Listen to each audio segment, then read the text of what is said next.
by Perez Tire Center, Aces Bail Bonds, Miranda & Sons Automotive, Bridgeport Auto Glass, Ramirez Spanish Restaurant, Tito's Barbershop, The Paz Funeral Home.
Hey, what's up, you guys? Welcome to Super Elite Entertainment. I'm your host, Jason Rodriguez. Always excited to come into the studio to be able to broadcast live out of the great city of Bridgeport, Connecticut. Tonight, such an exciting night. We have an amazing special guest who is running for mayor of the city of Bridgeport, Connecticut. And not to mention, he is a Republican. All right, Dishon Francis is in the studio tonight, and we are excited to have him on the hot seat. Again, I want to encourage each and every one of you that are watching live via Facebook or YouTube right now to please click that share button and share this live broadcast into your timeline right now, okay? And also, I want to thank each and every one of you viewers who tune in on a weekly basis. It's always an honor and a privilege to be able to broadcast from the city of Bridgeport right through your phone, whether you're watching through your MacBook, your iPad, or even your TV. Such an honor to be able to come to you through those items. Again, we created this platform for you, for the people of the community, to bring you some hopes, inspiration, some encouragement, and it's such an honor to be able to broadcast tonight. With that said, I'm not going to take too much of your time or too much of my guest's time, but I am honored to have Mr. All right, and before, you know what? Wait a minute, I got to read something before I bring you onto the picture, all right, Dishon? Okay. All right, I got to read this. Check this out. All right. Plenty of residents at one time or another have likely complained that they will do a better job running the city more than whoever is in office, right? At 23 years old, Dishon Francis is already a few steps ahead. Beyond complaining, because everybody complains, they want to make a difference, they want to change the community, but nobody's willing to step up to the plate, all right? But 23-year-old Dishon Johnson has stepped up to the plate and has declared, I want to be mayor of the city of Bridgeport, Connecticut. All right. So he has filed his paperwork with the town clerk's office to run for the job of Bridgeport Chief's elected official. He has also launched a website called DishonFrancis.com. He also has a Twitter feed. With that said, he has boldly stated, I am the future mayor of the city of Bridgeport, Connecticut. Without further ado, Mr. Dishon Francis. How you doing, brother? Thank you for having me on here. I really appreciate this. It's such an honor to be able to have you on here. Yeah. And strong opening. Well, listen, I had to make it sound good, and I had to make it sound right. Yes. And sound right. Yes. And what I just stated is your own words. Yes. Because at the young age you are, which it is very, very honorable. First of all, I didn't even think that you were 23 years old. Really? Yeah, I thought you were older. Okay. Not that you look older, okay. but the way you conduct yourself, the way you carry yourself, makes you seem that way. All right, but my opening is a tribute to what it is that you're trying to accomplish. You are looking to take a hold of a great responsibility within the city of Bridgeport, Connecticut. Yeah. Tell us, First of all, Yes. about who is Dishon Francis. Well, Dishon Francis is your ordinary citizen. He's just like you. Somebody who's very concerned about the future of this city, very concerned about the quality of life in this city, and wants to make a difference. Like many of you, and like you said, Jason, yourself, a lot of us, we spend times complaining. We say what's wrong with this city, and we blame politicians for all sorts of issues, but we never step up to the plate and take the responsibility into our own hand. And that's what we're able to do, and that's why I liked your intro so much, because it's bold. And our campaign, We Want Change, the campaign has been bold, and it's stepping out partly on faith, but a lot of it was on great ideas, great policies that we're looking to implement in the city, and we're conveying a message that is relating to a lot of people. So Dishon Francis is just like you. I wasn't born in the city. I like to say I was adopted by Bridgeport. I went to high school here, Bullard Havens High, and I went to Housatonic Community College as well. Put it there. Housatonic. Yes. We're both graduates from Housatonic. I just had to throw that out there. But keep going. Housatonic, was a great place, and I really got to learn and develop and learn a lot of skills, but also during that time, expand on a great love for Bridgeport. And while I was at Housatonic, I actually started a chapter of the NAACP, and one of our major concerns at that time was education. And I think it was the first year in which the education system has been flat funded. And as you know now, if you don't have an education, the correlation between whether it's success or whether it's prison is so high, depending on your education. So we know if that we're not educating the youth, we're not educating the future of our city, where does that leave us? That's right. And so based on what I learned there, and a lot of the skills and techniques and the mentorship I was able to get there, I decided to take it to the next level. Now this again is a major step, like I said, 23 years old, running for the highest office in the city of Bridgeport. It's bold to say the least. But as we carry on throughout this election process, and as we carry on throughout this night, I'm hoping to convey what I'm hoping to do for the city, and the reason why the city should take a chance on the young Republican candidate who is Dishon Francis. Excellent. So my first question for you, Dishon, is why are you running for mayor? Now I know you just gave us a good breakdown. Yeah, no, absolutely. But I want to ask you the list of questions that I have for you tonight. Yes. And my second question is, why are you running for mayor? I mean, you could have been doing something else. Yeah, absolutely. You could have been pursuing some other type of career, involved in some other activity in the community, whatever the case may be. Yeah. Why are you running for mayor? Well, I believe now at this time that we're in the city, we're facing problems. If they're not addressed now, or going to grow exponentially.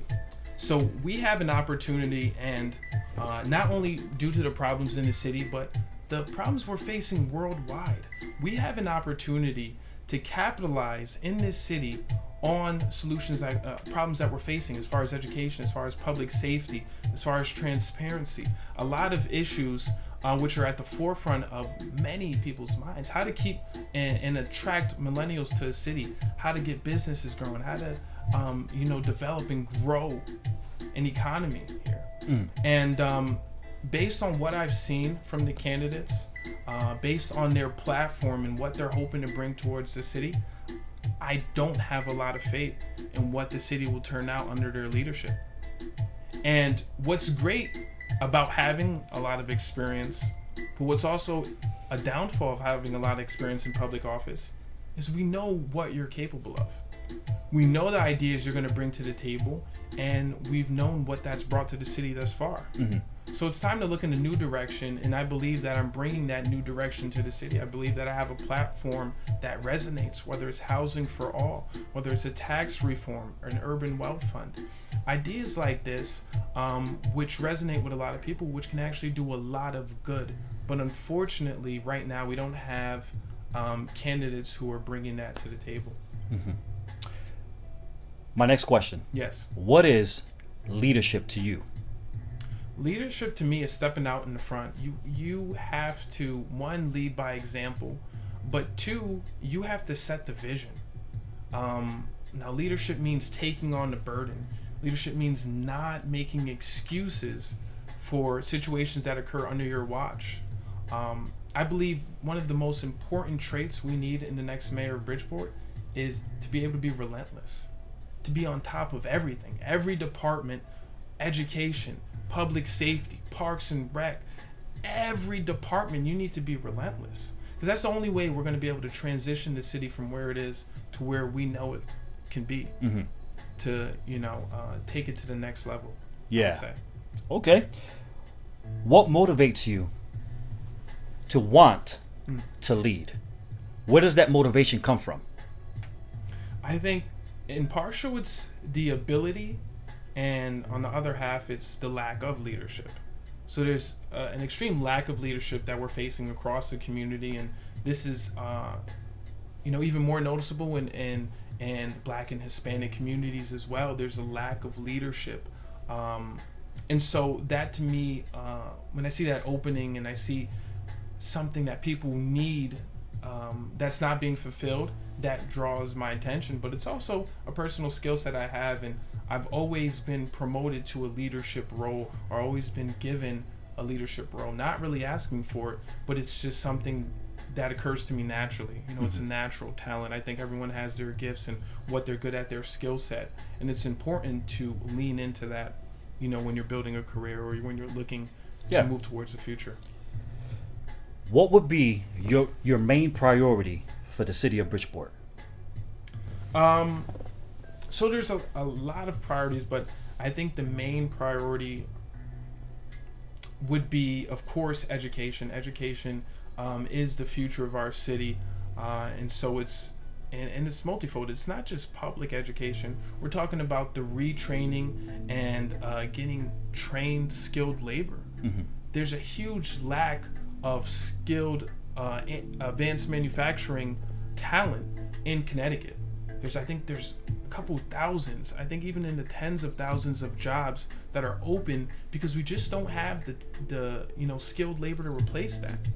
And so as we look at the potential we have in this city, of course, we have a lot of people re-entering into society from jail. And as we look at what can we help them accomplish, or what can we teach them so that they can be very successful in their transition. And so education is fundamental. And I even talk to not seniors, but they're, in their 60s, 70s, maybe they can still work. And they say, I'm illiterate. I haven't learned to read and write. And how do you go about applying to a job? How do you go about being able to provide for yourself if you can't read and you can't write? So education is at the forefront, because that will solve issues on every age group across multiple demographics. So it's definitely the most important. But I believe safety is a strong second. There's something that you mentioned a couple of times that I really like. Yeah. And you mentioned ex-offenders. Individuals coming out of the penal system. Yeah. Would those type of individuals within our city be one of your priorities? Absolutely. I think it's such an important issue when you have 52% of the people who currently reside in the city have been arrested of some sort. Maybe not all been to jail, but have some type of interaction with law enforcement. So it's so important that we're providing a way for them to be successful. And I know I just was at an empathy forum, hosted by, it was Lewis Reed, and a few elected officials were there, and they were basically explaining about how a lot of crimes that are actually committed, especially violent crimes and other crimes throughout Connecticut, but targeting this city, occur under drug use. And as we're continuing to do more research into drug addiction, and there's definitely an opioid crisis that we're currently facing, we understand that a lot of it is mental health. So as we're making these transitions and as we're growing as a society and understanding the issues that we're currently facing, it's important to understand that a lot of the criminals and especially violent offenders and even some non-violent offenders committed crimes under drug use. So we're judging people based on a crime when in reality they were under drug influence at that time. So that's a major concern in addressing that point of that issue. But it's very important that we're providing a way for them to get jobs, providing a way for them to get housing. And I talked to a young lady just the other day, and she couldn't find housing because she had a small misdemeanor. She was being rejected time after time, and she was going to end up homeless. We were able to put her in contact with the right people to facilitate that, but that is an issue we need to solve. That's right. And we need to make sure that as they're re-entering into society, we're not creating an environment where they're dragged back into the situation that got them, in jail in the first place. We need to create a better society, more welcoming society. And it's unfortunate. I was just reading another statistic, and Connecticut is one of the states, they spend 40,000 more per inmate than they do per student. So it's about 20,000 per student, 60,000 per inmate. So if you can imagine that, just the culture we're creating in Connecticut and especially in Bridgeport itself, it's something that needs to be addressed, and we need to make sure as a city that we're providing inroads and outroads to success for inmates and people who are transitioning back into, citizen life. Excellent. With that said, we're going to take a commercial break. All right. And again, for you guys that are watching right now live on Facebook, I want to encourage you to stay. Post it. Don't go anywhere. Don't shut it down. I have Mr. Dishon Francis from the city of Bridgeport, Connecticut, who's running for the highest elected office here in the city, hoping to capture the office of mayor right here in Bridgeport. Don't go anywhere. I'm your host, Jason Rodriguez. We'll be right back momentarily.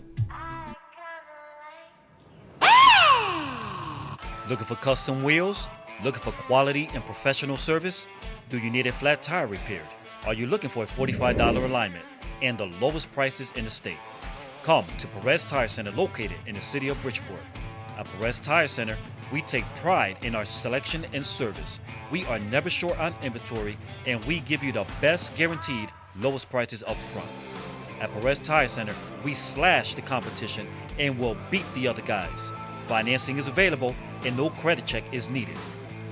We also install batteries and tires on recreational vehicles, trailers, and motorcycles. If you need it, we got it.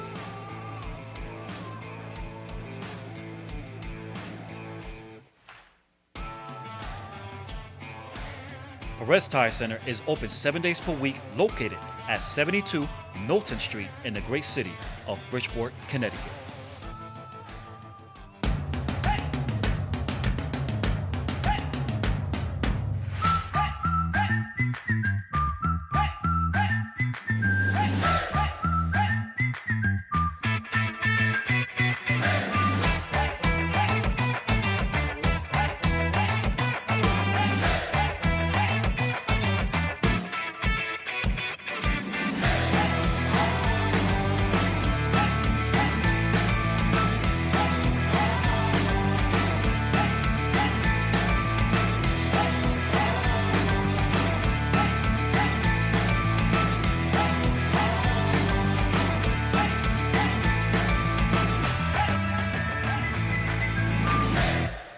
Despair over auto glass repair. For rapid, reliable auto glass replacement and repair, trust Bridgeport Auto Glass with over 25 years experience. We do all glass replacement, windshields, mirrors, door glass, sunroofs. For cars and a wide variety of trucks, we'll get you back on the road fast. Same day and mobile service available. Our fully licensed technicians can come to you, serving both New Haven and Fairfield counties, credit cards and all insurance accepted. Bridgeport Auto Glass, skilled, efficient, and affordable. Hi, welcome to Aces Bail Bonds. Do you need information regarding bail bonds and the bail bond process? Contact us at Aces Bail Bonds, where we are happy to give you a free bail consultation. You are in capable hands with our reputable agency. For fast, reliable bail bond service, get out of jail fast with ACE's Bail Bonds. You can save time and money by calling ahead.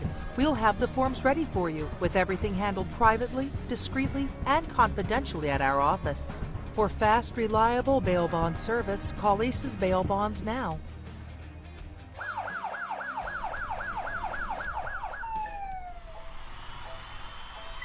All right, and welcome back to Super Elite Entertainment. I'm your host, Jason Rodriguez, and we are here broadcasting from the Super Elite Entertainment Studio in the great city of Bridgeport, Connecticut.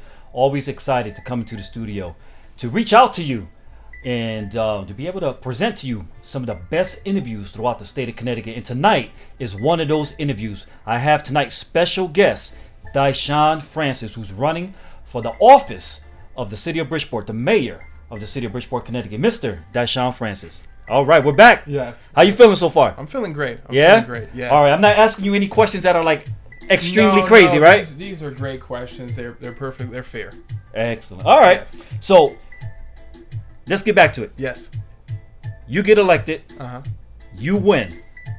First day in office. What would Dishon Francis make priority on his first day? I would meet and shake the hand of everyone who works for the city. I want to see, who's employed. I want to meet them, see how their life is, how their role is, and how I can help them be more effective. I think that's, the most important aspect as far as I would do as a job, and going out and, making an announcement, talking to the people, letting them know this is what I'm going to do, and, which they'll have a good idea beforehand because of the platform, but actually being there and addressing them, I think, is most important. So addressing the people and addressing the city employees will go hand in hand. Excellent. And I'm sure there's going to be a whole lot of employees that you're going to have to address and meet. Yeah.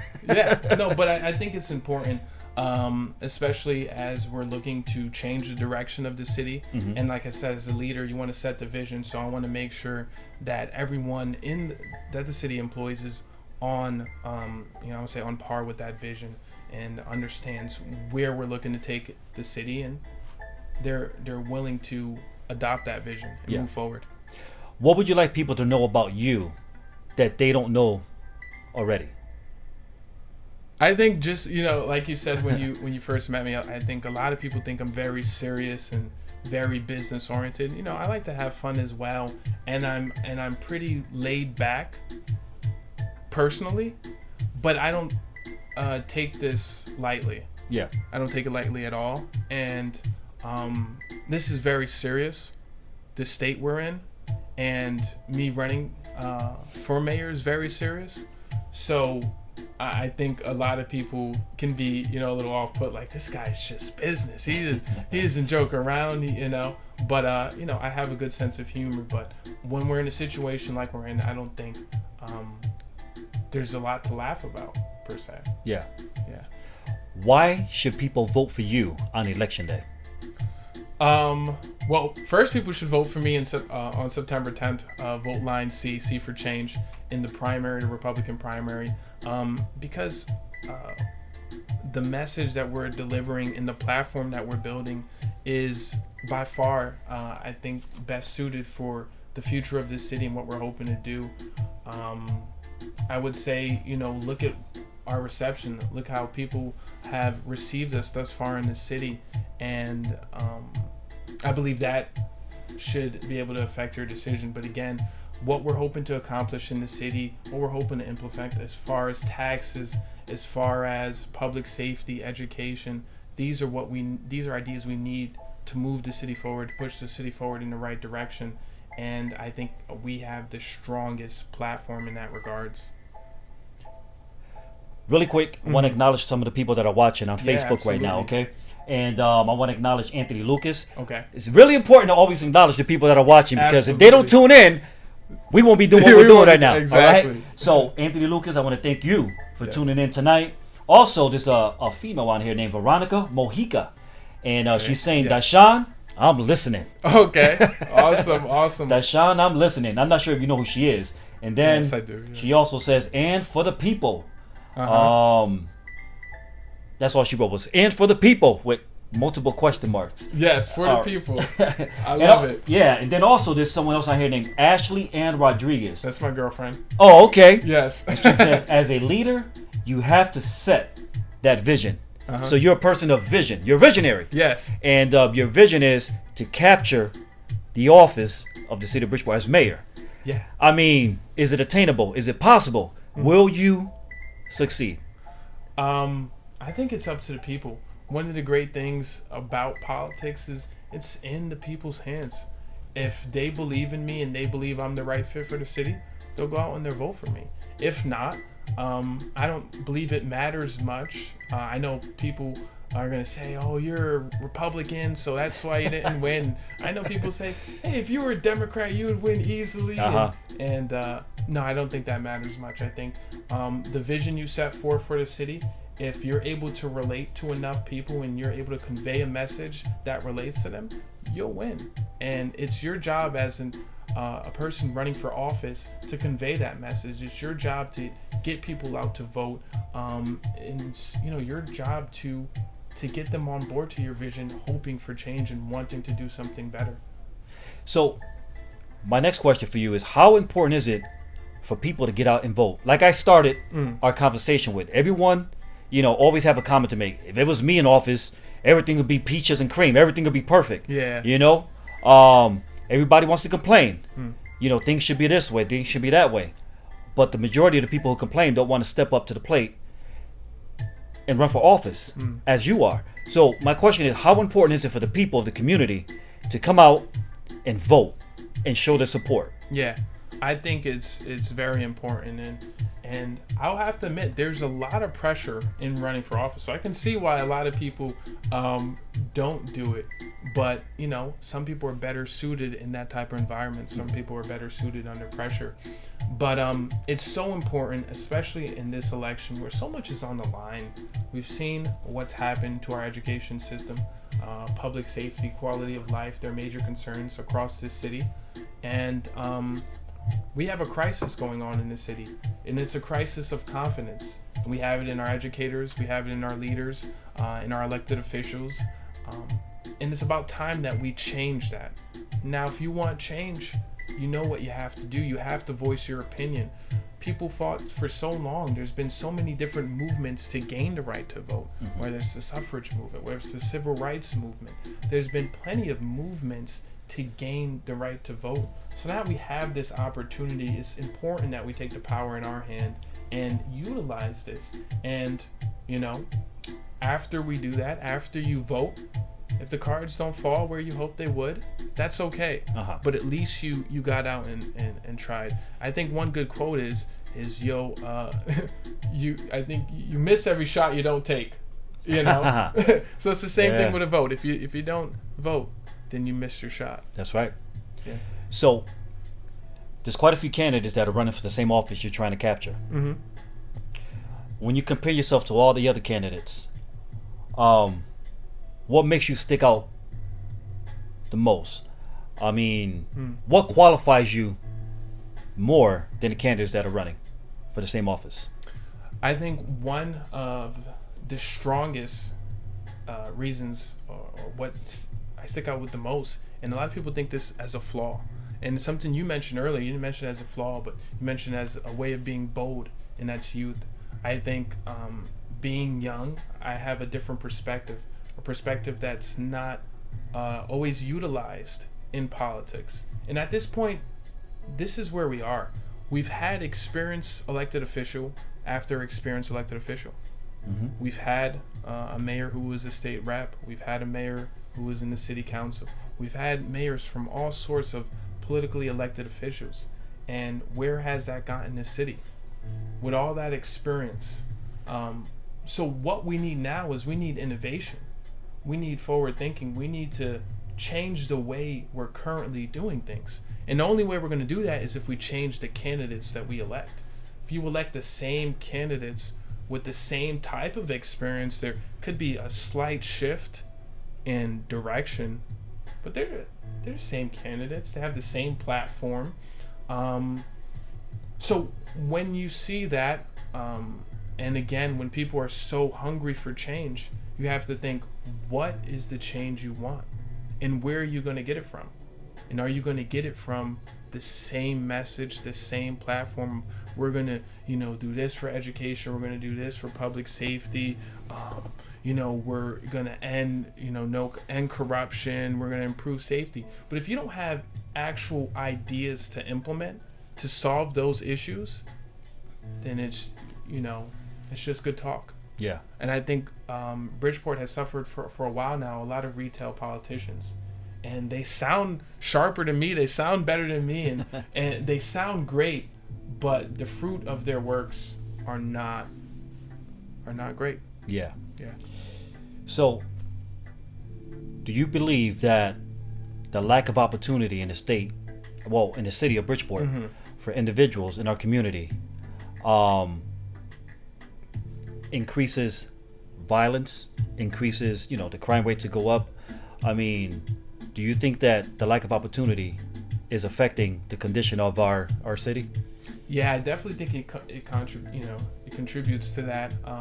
Lack of opportunity is definitely one, of course. Poverty and housing's also a major issue as well. But when you increase opportunity, of course, people are going to stop committing crimes, because a lot of crimes, sometimes there's a crime of passion. Sometimes there's that type of crime, or they say passion, but the majority of crime is because you're trying to attain, whether it's money or whether it's an object, you're trying to obtain something that you otherwise don't have an option to attain, or at least that way you think. So when you see a lack of education and the lack of the actual pathway to go out and achieve that, and to go out and to, become successful, when they don't see that opportunity there, and they look at their community and they look at people closest to them and they see what they're able to accomplish, I think that could falter you mentally. So it's important that we get opportunities. It's important that we invest in education. It's important that we bring jobs to the city, because that's what's going to get people out of trouble. You can't tell a kid anymore, just go get a job. There's no jobs, at least especially not in Bridgeport. So we need to create a city where there's opportunity for people who want a better way of life, who want to work hard and create success for themselves. I think as a city, we need to make it easier. Yes. Now, talking about opportunities, there's been rumors for quite some time where they want to bring a casino to the city of Bridgeport. Yes. Steel Point. Yes. All right. Being a Republican candidate, is that something that you will support? In my opinion, after 20 years of not getting a casino, and we've just seen another failed deal with MGM, and then a horrible deal with the tribes that would require $100 million worth of state and city investments, and they were going to only invest $200 million. I think we need to forget the idea of a casino and focus on real economic development. Something that's going to last long and create jobs over a sustainable amount of time. Now, we know casinos do horrible during recessions, which, we don't know where the global economy is going to take us. And we know there's been a saturation of the market. You have one in Springfield, and you have Yonkers and surrounding areas. You have casinos. So again, I think we need to drop the idea of focusing on a casino and again focus on real economic development. We can build within our economic sectors and clusters in our local endowments. We have a deep harbor, we have an aerospace field, we have a medical field, we have banking industry. So we have everything at our disposal, and we're not using what we have to build more businesses and to create a pipeline that way. We're hoping to get a major development like a casino or a theater, which is going to somehow spur economic growth. And that's just not the case. Yeah. And study after study shows it, and city after city has tried this model. It doesn't work. But what does work is working in the industries that you have in your city. Boston has done this phenomenally. We've seen how they changed over the last 20 to 30 years and made a major difference in their economy. And DC is making that same shift as well. In other cities across the country, But they started with that approach, focusing on what you have in your city, how can you build on top of that, and what environment that you have that creates, that makes people want to come to your city. We have some of the best parks across the state, across the country. Are we utilizing those properly? We have Pleasure Beach. Can we rebuild a bridge? Can we get food trucks in a parking lot there to attract people? What can we do to make the quality of life better for the people of Bridgeport while attracting new people in? So, no casino. But yes, we have an amazing that area by the waterfront is an amazing piece of land. it is. What would you recommend to be put there if you're not in support of the casino? What would you recommend? What would you think would be best to put there that will bring jobs for the people in the community? I think we should probably use mixed-use zoning, get some high-rises there, offices, retail, condos, maybe even build a pier, like they have in Brooklyn Heights. Something like that, which will attract people to the city. But again, I'm not a developer. I don't know what's the best to use. I think it would require a lot more data and research to make that decision. But something that's going to be long lasting, something with equity for a lot of the residents and future residents of Bridgeport is very important. Yeah. So, for the people that are watching right now, some people may not know what the difference is between a Republican and a Democrat. So I was hoping that you can break the two down for the people that are watching. Tell us what's the difference. For the people that don't know. Yes. Okay. I think at this local level, the main difference you're going to get is how do you choose to spend your money and equity and ownership. Now, such a strong Republican belief is ownership.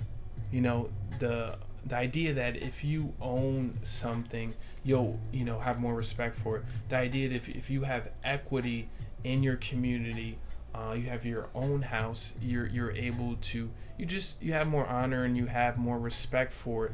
But not only that, I think another strong, because Republican Party is just a party of ideas. There's no and a lot of people get carried off with global politics and what some elected officials are saying, or maybe a majority to some people. However, the idea is the Republican Party is a party of ideas. It's a party of ownership, equity, in your own I like to say American exceptionalism, being able to build and grow. I think that's most important, and it always starts local. Now, Democrats or the Democratic Party has a tendency to want to take on the burden of people, and they have and I have nothing wrong with programs. I do believe we need to help residents, especially during certain times, to get them to the next level, to get them to transition. But I believe what's most important about the Republican Party is they teach you how to fish. They don't get the fish for you. And I think that's what we need in this city. And I think many, and the majority, I think everyone really, in the most part, is capable of providing for their own, given the opportunity. Yes. And I think we need to give more opportunities, because at the end of the day, I know the majority of people want success in their life. They don't want to survive. And when somebody's giving you something, it's just enough to survive. But when you can go out and get your own, and you can go out and create your own, then you can live, I think, how the majority of people want to live, with some extra money in the bank, with land, with their own cars, and be able to take vacations. And that's having extra. Yes. And so that's what we want to create, and we want to give that back to the community. We want to allow the community to experience that, and it's something that's been lacking. But of course, as I talk to people, I know that's a major point for them, is they want equity, they want ownership, and that's what we're going to help to bring towards the city. Another concern that you tend to hear people in the city complain about is taxes. Mill rate too high. Yes. So, you as being an appointed new mayor for the city of Bridgeport, how do you think, or what will your approach be to save people in the community on their tax money? Well, I think it's definitely a multifaceted process. And again, people do complain about taxes, but especially as I've been from neighborhood to neighborhood, from district, Black Rock, East End, East Side, North End, you name it, I've been there. And people aren't upset that the taxes are so high. They're upset that they're not getting enough value for the taxes that they're paying. People don't have some people, do have a problem paying that much taxes. But they said if we paid that much taxes and we see the city turn around, then that's not an issue. But when you pay a lot of taxes and everything's going business as usual, it's stagnant, you don't see growth, then it becomes a major concern. So again, one of the plans and one of the things we're hoping to implement is a land value tax. Now, what a land value tax would do is tax based on land value instead of assessed value. So there's a lot of developers, investors, and other individuals, corporations, even companies that have land, but is not taxable. It's not being used.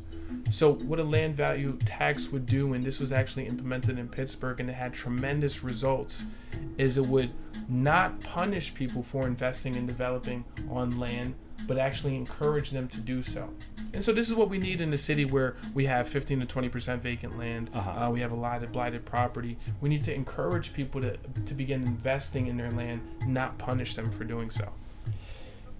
So, I think I believe I asked you pretty much all the questions that I had on this list. Yes. And your response have been splendid.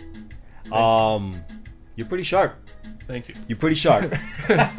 You know your stuff. You've done your research, and I could tell just by looking and observing your posture and the way you're sitting there and the way you're speaking.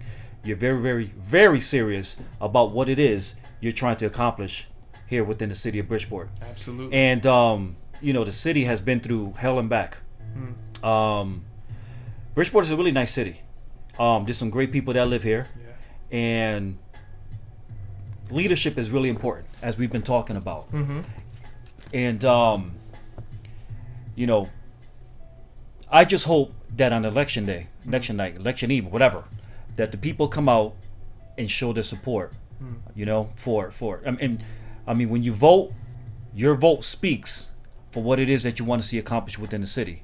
So, if you were addressing someone right now, for example, the people that are watching, what would your final words be to them?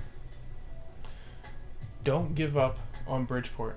I know a lot of people say, I've had enough, I'm getting ready to leave. I know a lot of homeowners are saying, as soon as my home value increases this much left and I can make up part of what I invested into this home, I'm gone. I know a lot of millennials are thinking, I'm just leaving. There's no opportunity for me in Bridgeport. And what I would say to them is, wait. Wait and rally individuals like yourself and the We Want Change movement and what we're bringing to this city and what we're hoping to accomplish in the city and what we can accomplish with your support will make you want to stay in this city, and you'll be happy you were a part of it.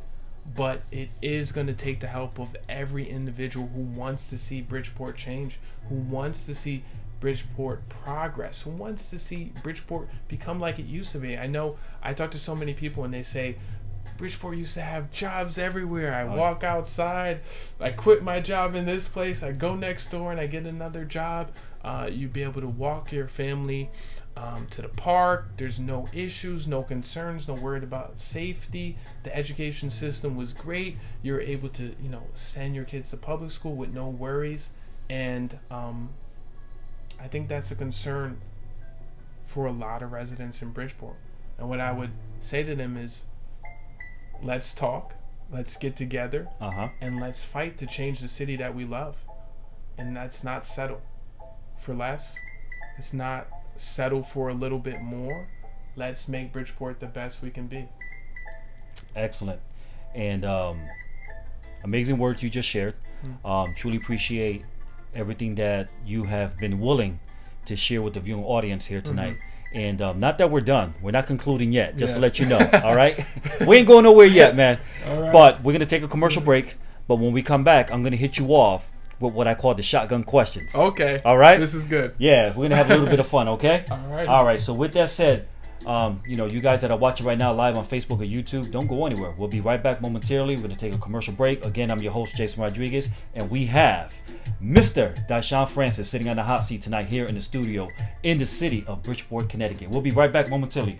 Don't go anywhere. Looking for custom wheels? Looking for quality and professional service? Do you need a flat tire repaired? Are you looking for a $45 alignment and the lowest prices in the state? Come to Perez Tire Center located in the city of Bridgeport. At Perez Tire Center, we take pride in our selection and service. We are never short on inventory and we give you the best guaranteed lowest prices up front. At Perez Tire Center, we slash the competition and will beat the other guys. Financing is available and no credit check is needed. We also install batteries and tires on recreational vehicles, trailers, and motorcycles. If you need it, we got it.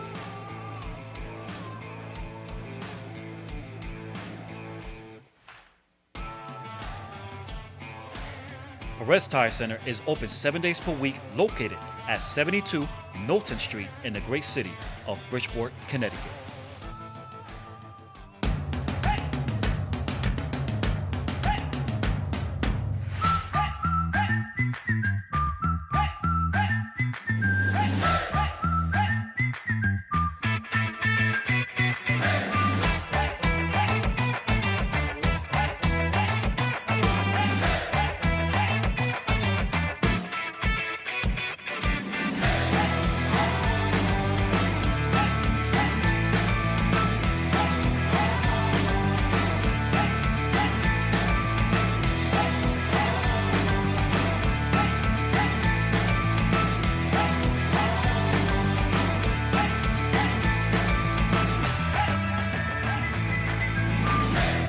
Don't despair over auto glass repair. For rapid, reliable auto glass replacement and repair, trust Bridgeport Auto Glass with over 25 years experience. We do all glass replacement, windshields, mirrors, door glass, sunroofs. For cars and a wide variety of trucks, we'll get you back on the road fast. Same day and mobile service available. Our fully licensed technicians can come to you, serving both New Haven and Fairfield counties, credit cards, and all insurance accepted. Bridgeport Auto Glass, skilled, efficient, and affordable.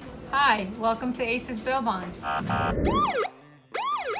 Do you need information regarding bail bonds and the bail bond process? Contact us at Aces Bail Bonds, where we are happy to give you a free bail consultation. You are in capable hands with our reputable agency. For fast, reliable bail bond service, get out of jail fast with Aces Bail Bonds. You can save time and money by calling ahead. We'll have the forms ready for you, with everything handled privately, discreetly, and confidentially at our office. For fast, reliable bail bond service, call Aces Bail Bonds now.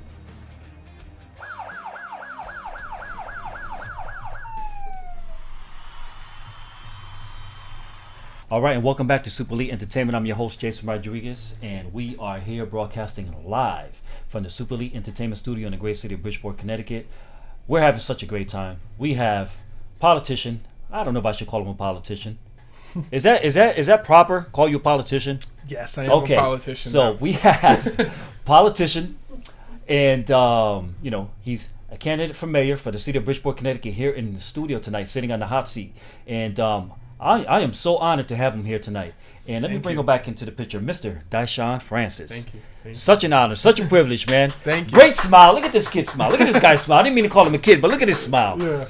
You know, and not to mention, he's a Republican running for office. Yes. So, you being elected as the mayor of City of Bridgeport, would that make you the first African American mayor for the city? It would. It would make me the first African American. Wow. And it's, of course, we've just experienced the loss of Charles Tisdale, who was a monument in the city of That's right. Bridgeport, and he almost won. Back I think was in the 80s. In the 80s, I remember that. Yes. And you know what's so crazy about that election cycle? 70% turnout in voters. Wow. Unheard of. Wow. 70% turnout. So as we and I was reading up on him too, and when he was out campaigning and when he got the nomination for the Democratic Party, he kept on saying he was going to be the mayor for all, for everyone in Bridgeport, and that's exactly how I feel. It's not just Republicans that we're reaching out to. It's not Democrats or disenfranchised Democrats. It's not unaffiliated. It's everyone, young, old, veterans, seniors, you name it, students, high school students, or some of our eligible vote. We're reaching out to everyone, and I believe that our platform resonates with everyone, and everyone can see themselves in the movement and see what we're trying to accomplish, and they can, join into it. Yeah, and I had a question in my head, and it just it took off on me. Took off, right? But I mean, I think that what you're doing Yes. is a great thing. I think your approach is awesome. I think that you stand a great chance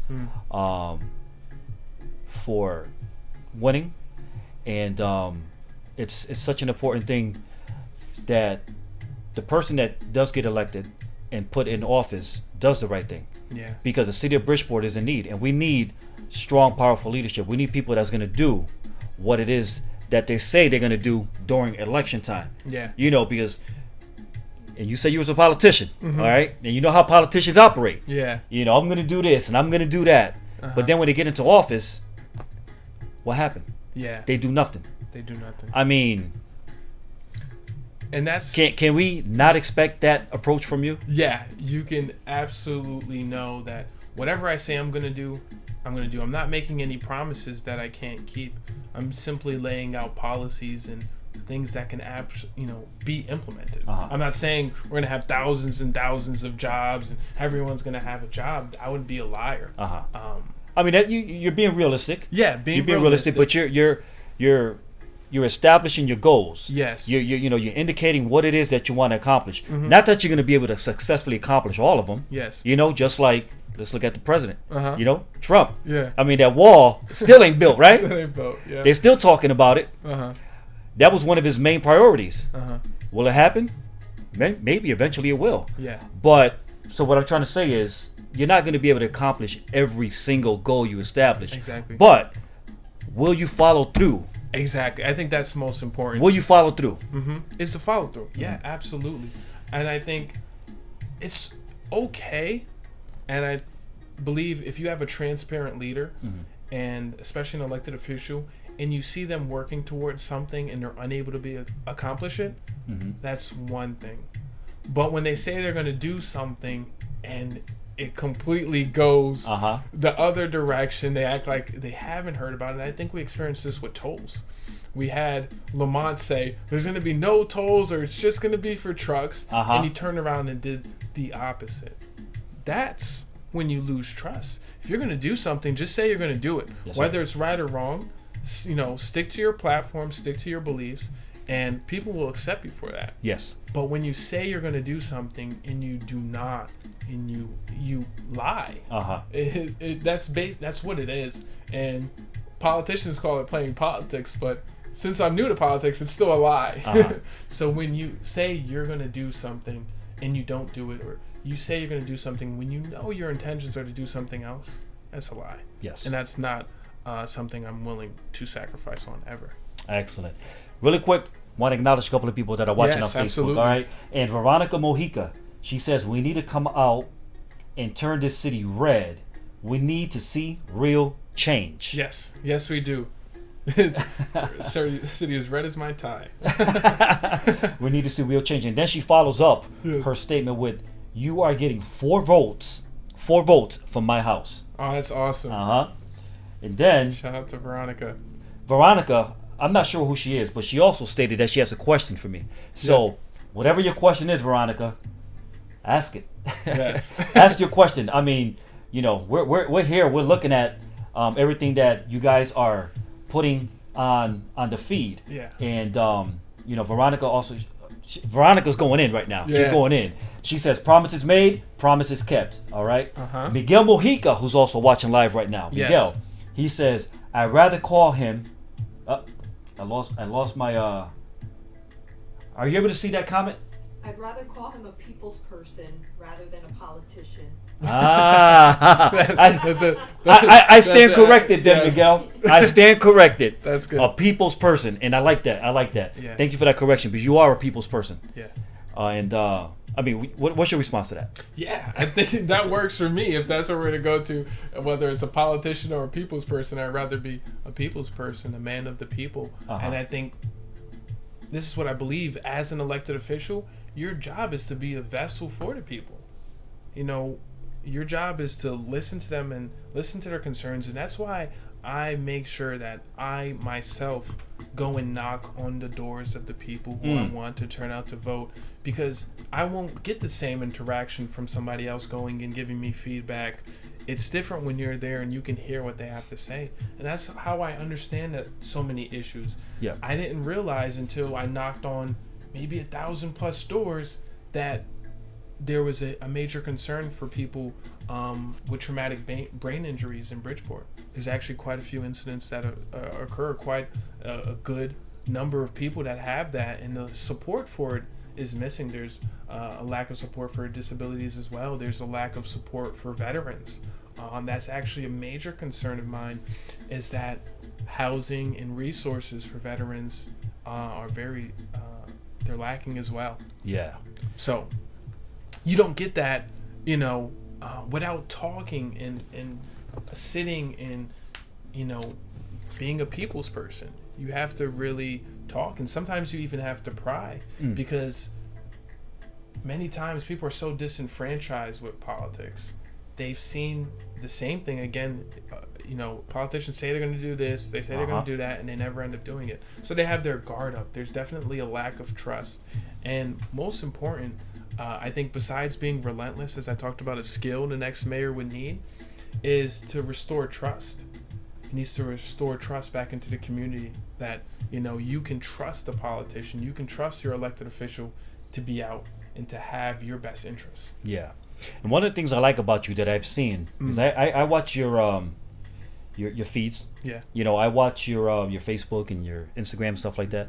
And I like that you put the work in. And what I mean by that is you don't mind yourself going out into the community, knocking on doors, interacting with the general public, and letting them know who you are and what it is that you're trying to accomplish. I mean, it's one thing to hire a team to go out there and do stuff like that for you, but you're the type of person, you strap up your boots, tighten up your belt, and you go out there. Oh yeah, that's the best part. I mean, the best part is talking to the people across every community, hearing what they have to say, and giving them an ounce of hope. When you tell them what you're hoping to do for them, what you're going to attempt to change in this city, and you see they say, what, I was very doubtful. You gave me more hope than I had the day before, and that's what we need. There's definitely a down spirit in Bridgeport right now. There's been a lot of crime, a lot of murder, a lot of deaths. Education is faulted. People have a lot on their mind, and what they need right now is hope. They need something to inspire them for the future, and we're talking across demographics. They need somebody they're going to be able to believe in, and that's again leadership. If you're elected as mayor and you don't inspire the city and set the correct vision, then you shouldn't be elected right now, because we're in a point right now where we need to transition. It's not like we're already an established town, maybe like Stratford or Shelton or something like that, where maybe if you did have a new mayor, he can kind of just go along because it's doing so well. But Bridgeport, there needs to be a major change. It has to be, or you're going to see an increase in crime, like we're already starting now. I think we're at murder 13 or 14 this year, which is already higher than what we had last year. Petty crime's up, violent crime's up. So we need to make a change, and people are restless. And again, a lot of people have been in the city for many years, many generations. They're really starting to say, you know what? I might call it quits. Yeah. I might leave. Yeah. And that's unfortunate because there's a lot of good people. There's a lot of great people in this city. That's right.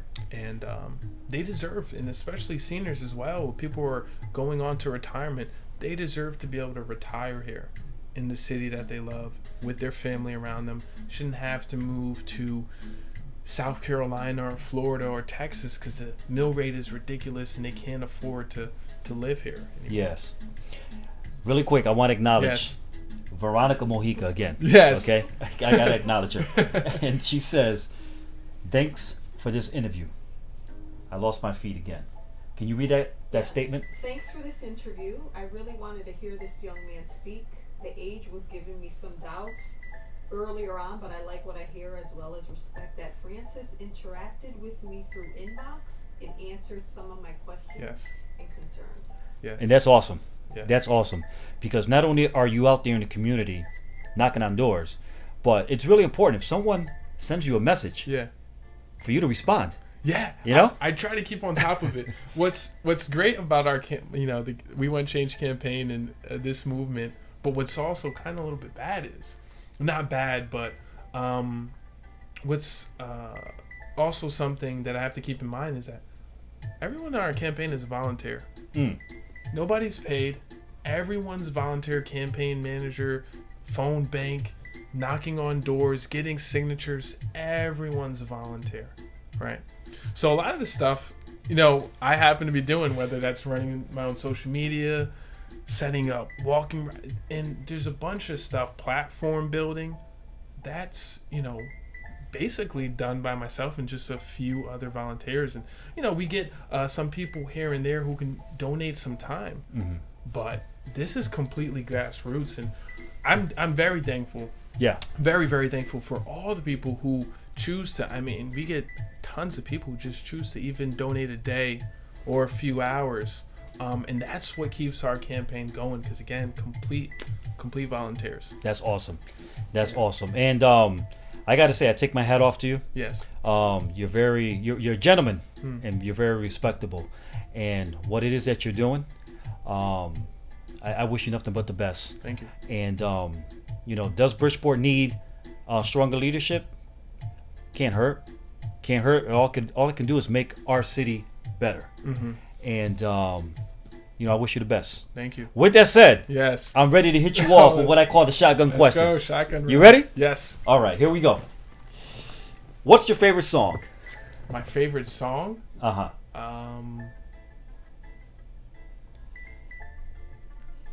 Wow. This is a shot. I'm supposed to answer quickly, right? But yeah, that's right. It's like shotgun boom. boom. You know what song's coming to my mind right now? Zimbabwe by Bob Marley. It's an interesting one. So. Zimbabwe Yeah. by Bob Marley. All right. So my question is, do you know how to sing Zimbabwe by Bob Marley? I do not know how to sing it. I do not. But it has a great intro, and it's been a little motivating for me at this time. I actually came across it quite recently. And it basically talks about being in the struggle and making a decision within the community to basically revive. And I don't listen to a lot of music, I would have to say at this point now. I listen to like books and podcasts. Oh, okay. And things like that.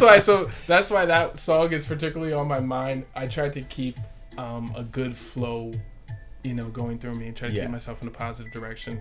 And I basically make sure I limit kind of what I listen to. So I only listen to that type of stuff. Earlier during the interview, I slapped my head and I was like, I had a question there and I forgot it. Yes, you thought but it just came back. All right, just came back. Yeah. So my question, and we'll continue on with the shotgun questions, but I want to ask you this question because I think it's a really important question. Okay. What is your religious belief?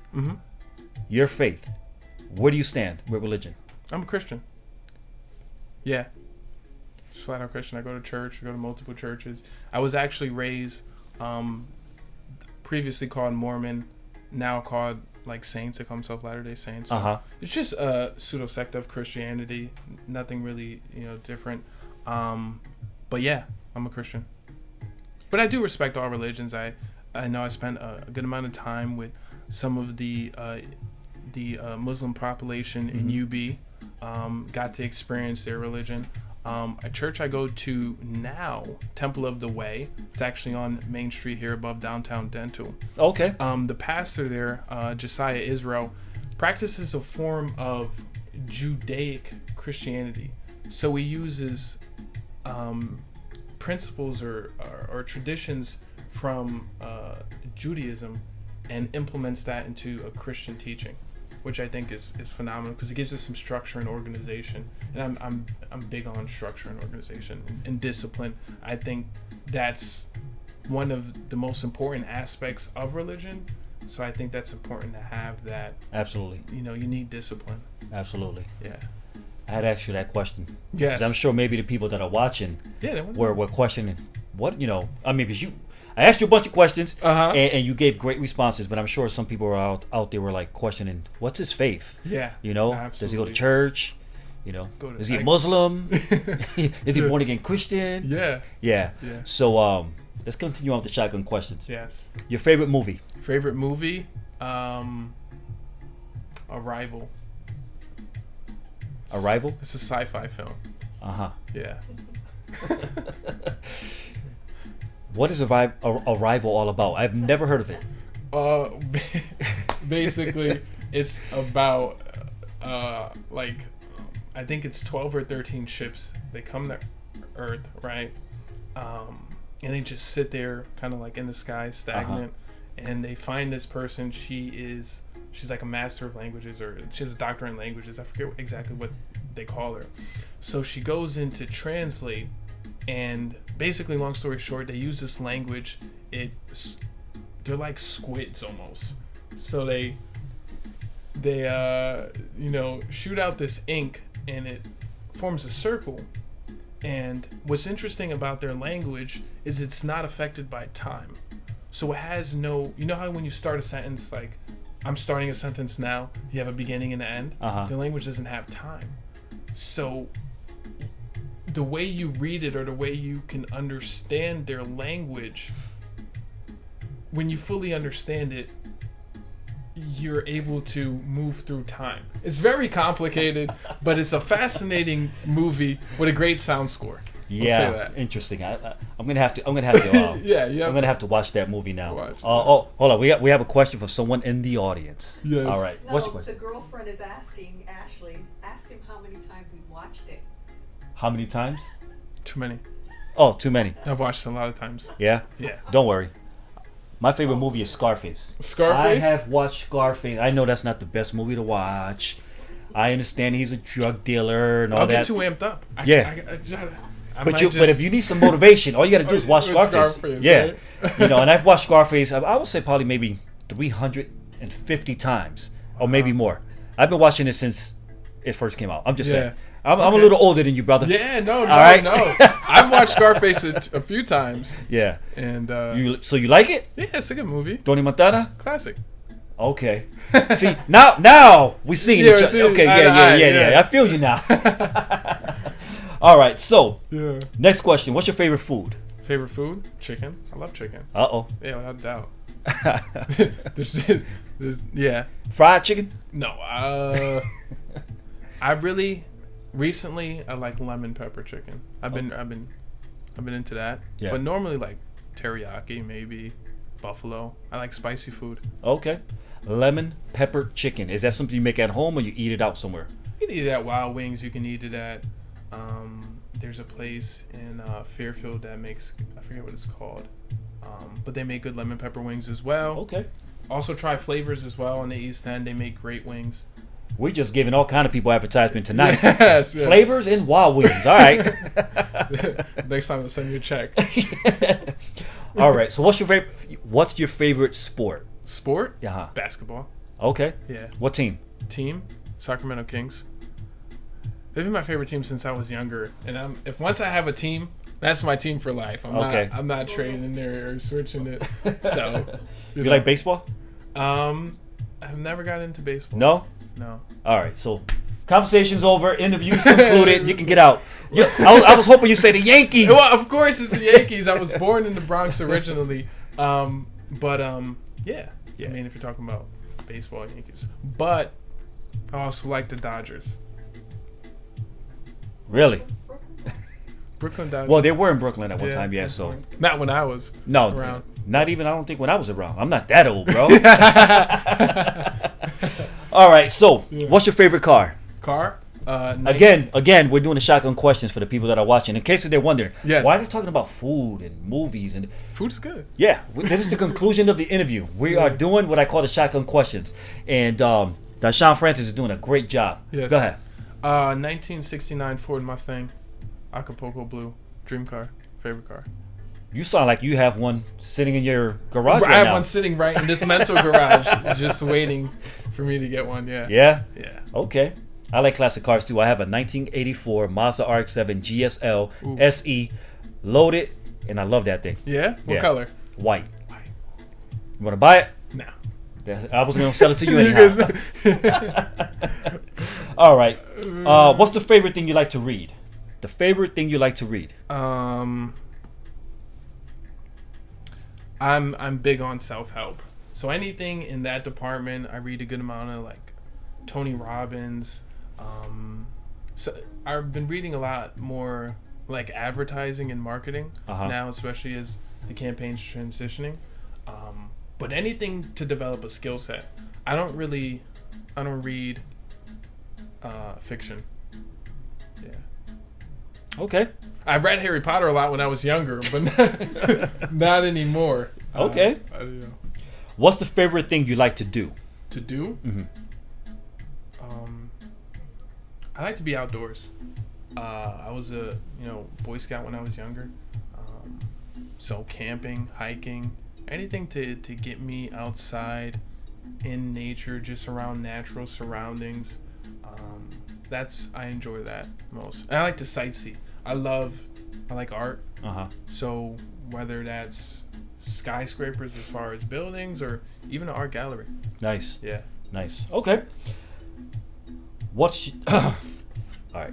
Every time I ask this question to certain people, I get a little iffy about it. Yes. Because I don't want them to go off the handle. Mm-hmm. All right. What's your favorite word? My favorite I word? asked a few people that question and they started cussing. Really? Going in. But what's your favorite word? My favorite word? Progress. Yeah. Yeah. 'Cause that's really what motivates me with anything I do. Is taking it to the next level. I could be having fun, like going hiking. Going and hiking someplace that's bigger or harder to climb, making that progress. That's what keeps me going. That's awesome. Yeah. Love that word. All right, let's keep going. Yeah. What sound or noise do you like to hear the most? 808s. What was that? 808s. Like a drum. Oh. All right. It's music. Yeah. You know? Like, yeah. You play it? No, I don't play much music. But I love good 808. All right. All right. Teach me how to pronounce that word because I've never even heard of it. It's just an 808. 808? 808. 808. Oh. I thought he was saying something totally different. 808. 808. And that's a drum. It's a drum.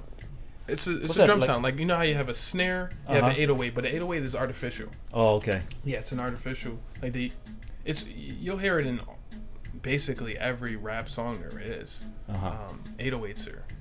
That's the heart of the song. Well, I asked you what was your favorite song earlier, and then you just mentioned rap songs. So you like rap music? Of course I like rap music. Drake? Drake's cool. You like Young Jeezy? Amazing was a good song. Yeah, I haven't listened to Young Jeezy in a while, but he was cool. Lil Wayne? Lil Wayne was cool. I grew up listening to him a lot when I was younger. Yeah. I mean, these individuals spitting those lyrics can give you some motivation, and they could give you some insight on what it is that you want to accomplish in the city. Don't you think? Probably not. I run it for mayor. That's why I don't listen to him as much anymore. No, but growing up, music was such a. It was not really an escape, but it was such a Absolutely. tool. You know, take you places. You hear different stories. You hear different backgrounds. Absolutely. So I had a huge love for music. You know I got to have some fun with you, right? Yeah, absolutely. Because the beginning of the interview was strictly business. Business. But now, I want to see the fun side of Dishon Francis. All right? One who listens to Lil Wayne. Yeah. All right, Little John. All right, so what's the favorite place you like to visit? My favorite place I like to visit? Mm-hmm. I have this spot that me and my girlfriend go to a lot in Bridgeport. It's right near Dolphins Cove. It's a little pier. You can go, sit down, have a good time. I was going to say another store, but I didn't want to advertise again. But I'll say it. El Coquitos, they have the best coconut icy, and I'll go sit there and eat the icy. I have to agree with you 110%. I know the owner. Yes. And I go there all the time. Okay. And the coquito ice cream they sell is my favorite. Yes. Yes. It's so good. I mean, it's phenomenal. And I wanted some yesterday, and it was closed. I was so disappointed. But well, tomorrow. all you got to do next time is you go to, I was going to say go to Casa Grande, but that don't exist anymore. That's an old-time supermarket. Yeah. Yeah, or Toyos. You know, for you people who know Casa Grande and Toyos, well, they don't exist anymore. I'm just having some fun with you. Yeah. But all you got to do is go to Stop and Shop, buy yourself a little can of that little carnation milk of coconut milk juice. Freeze it and make your own coconut juice. Don't do it. Yeah, don't that do was it. gonna say. I don't know if that would work the same way. Don't do it. All right, let's keep going. Yeah. Other than your profession, if you were able to do it all over again, what would you do? Besides what you currently do, if you had a chance to do it all over again, to pick a whole different career, what would you do more or less? I don't know. I like what I'm doing now. But I like psychology, so I maybe went a background in psychology and maybe moved in that direction. But I don't know. I don't want to take on too many people's problems in that form. You know, they're like life issues and things like that. So I think I might always end up running back, even the mayor with a background in psychology. All right. So, final question. Yeah. If heaven exists, all right, if heaven really exists, Yes. what would you, Dishon Francis, like to hear God say to you when you arrive at the pearly gates? That's a deep question. More than anything, I would like to hear him say, "You gave it your all. You know, you did the best you could do, and you listened. You know, you obeyed." I'd be pretty happy at that point. Just being up there, I'll be happy. You know, but if he, yeah, you know, you made it. I made it. Yeah. But yeah, you know, just saying, you did it. You put in a good fight. You did what you were supposed to do while you were here. Exactly. Yeah. That, I mean, so many people die with regrets, right? That's right. And we're not even talking on a spiritual level, just living their life. So that sort of fulfillment, I mean, even talking about that magnitude, you can't even imagine, but that sort of fulfillment, I mean, that's top of the line. I heard Les Brown, motivational speaker, say, Yeah. He shared a story where there's a man laying on the bed. He's about to take his last breath, and standing around him are all the dreams and the visions that he had, but he never accomplished it. So he's about to take his last breath, and they're looking at him like, "Why didn't you follow through? Why didn't you make something of what it is that you had in your hand?" So, you know, me personally, I don't want to be that person where, you know, you come to the point where you're about to take your last breath and you're like, I never even made the attempt to try. Exactly. You know, I never even took the risk. And the reason why I'm throwing that out there is because that's what you're doing. Yeah. You know, you want to be mayor of the city of Bridgeport. Big risk. Great attempt. And that's something that you're trying to accomplish. Yeah. With that said, final words for the people that are watching before we conclude the show. My final words is, if you want change in this city, if you want the city move in a new direction, if you want to see the city move forward, again, it's not left, it's not whether you're a Democrat, it's not right, it's not whether you're a Republican, it's moving the city forward. And if you want to accomplish that, if you want to see Bridgeport turn around and become the great city that it can be, reach out to me.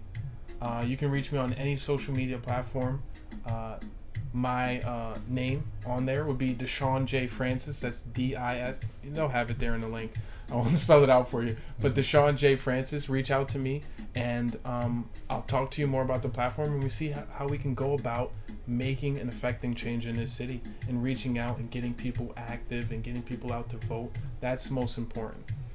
And with that said, for you guys that are watching, Dishon Francis is running for mayor in the city of Bridgeport, Connecticut. He has a Twitter feed. He has a website called DishonFrancis.com. Under construction, but yes, it will be up and running in the next few days. Also on Instagram. Yes. And like he said, feel free. Inbox me. Yes. Right? That's what you said. Inbox me. Ask me a question. Yes. If you want to volunteer and be a part of Team Francis, feel free to contact Dishon Francis. Inbox him in Facebook, Instagram, Twitter, you name it. You can email me as well. That's gonna, that'll be on all my social media platforms. It's francisforbridgeport@gmail. So you can email me as well if you feel more comfortable that way. And let's talk. Let's see if we can connect on some things we're hoping to accomplish. And again, move the city in the right direction. And what it's gonna take is people getting involved. There's so many people disenfranchised, and they want more. But sometimes people just need to be led in the right direction. And that's what we're hoping to do, is to take people from where they are to where they need to be and where we need to be as a city. That's right. And with that said, such an honor, such a Yes, privilege to thank be able you to so have you much. sit on what I call the hot The seat. hot seat. Real hot now. Warmed it up for That's you. right. You did an outstanding job, Yes. and I wish you nothing but the best. Thank you. Nothing but success.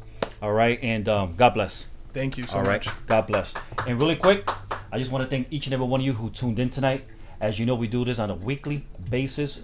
We created this platform for you, the people of the community, to bring you the best exclusive interviews throughout the state of Connecticut. And I am so honored and so privileged to be able to have Mr. Dishon Francis here in the studio tonight. He did an outstanding job.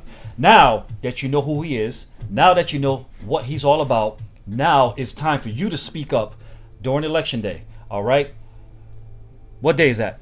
September 10th is the primary. Uh-huh. November 5th is the general election. November 5th, you need to come out and show your support. You need to come out and speak with your vote. You want to make a difference? You want to make, our city better than what it currently is? You need to get out there November 5th and show your support. Again, I'm your host, Jason Rodriguez. We'll be back next week on Tuesday at 7 o'clock with another exclusive broadcast. Again, have a good night, and we will see you next week. Thank you very much. God bless.